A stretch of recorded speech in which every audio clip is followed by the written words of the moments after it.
Trump's immigration crisis about to get worse? On Friday morning, Donald Trump did something familiar. He changed his mind. Upon signing his strawman executive order earlier this week addressing an immigration crisis of his own making, he pressed repeatedly for comprehensive immigration reform. Now is the best opportunity ever for Congress to change the ridiculous and obsolete laws, he tweeted. But on Friday, he abruptly reversed course, calling on lawmakers to stop wasting their time, and to delay a fix until after midterms. Dems are just playing games, have no intention of doing anything to solve this decades-old problem. We can pass great legislation after the red wave, he said. The flip-flop effectively hamstrung Congress and frustrated lawmakers, who had been struggling to move forward on two immigration bills. I don't understand where the administration is right now on this issue, Representative Mike Coffman confessed to Vox. But in a metaphorical sense, it seemed a fitting finale to the White House's hopelessly scattershot approach to its family separation policy, which involved, by the Washington Post's count, no less than 14 different narratives. The confusion in Washington is mirrored at the border where, according to a Pentagon spokesman, preparations are being made to shelter as many as 20,000 migrant children in military bases. However, as the New York Times notes, it's unclear what the shelters will be used for, exactly who will be moved there, and whether children will be held there with their parents. The traumatic impact that such a chaotic and, until now, under-scrutinized system could have on migrant children is underscored in a string of tweets by Post correspondent Kevin Seif. Some of the bureaucratic failures are remarkable. Border Patrol agents who forgot to note that a child crossed the border with a parent. Mothers who were never given the toll-free phone number where they can ask about their kids. U.S. officials often don't answer that toll-free number, he wrote. Much of the government's information about the child's parent, necessary for reunification, comes directly from the child. What kind of information can a toddler provide? Even Trump's so-called fix for the issue, an executive order ending the separation of children from their parents, has only sown more confusion. The order declined to address the plight of over 2,300 children already separated from their parents, and traded individual detention for the right to detain parents and children together, for an indefinite period.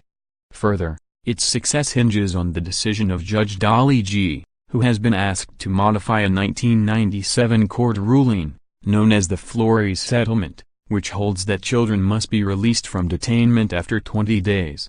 If G., who has a record of working to limit the federal detention of migrant families and criticizing the conditions in which they are held, rejects Trump's request to hold families together for more than 20 days, separations could begin again.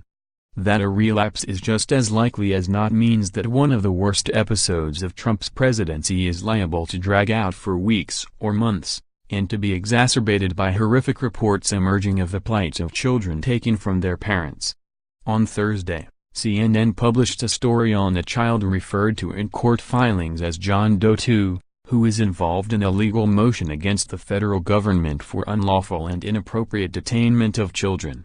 Accusations from his account, and from multiple others, range from neglect to assault and abuse.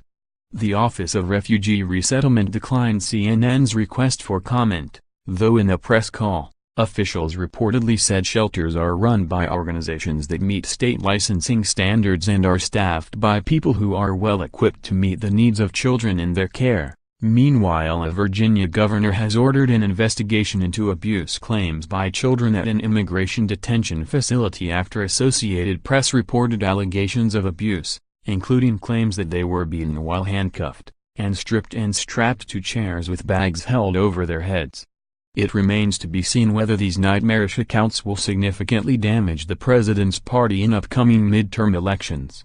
But it's just possible that the twilight zone Trump seems to command will likewise insulate his allies. Scandal is Trump's specialty, and an immigration-centric scandal is as good as handing candy over to his devoted base. Moreover, it's easy to see where the president is liable to counterattack. Should Judge G reject his filing, it seems a safe bet she'll find herself the subject of one of his infamous scorched earth tweets. Trump's nationalism is largely what propelled him into the Oval Office, And he has the capacity to strategically twist the stories of detained immigrants into inflammatory propaganda in the name of his coveted red wave. Remember I made that speech, and I was badly criticized? Oh, it's so terrible, what he said, the president said during a rally this week, referring to the infamous speech in which he referred to Mexicans as rapists. Turned out I was 100% right, he gloated. That's why I got elected. Follow to get the latest news and analysis about the players in your inbox.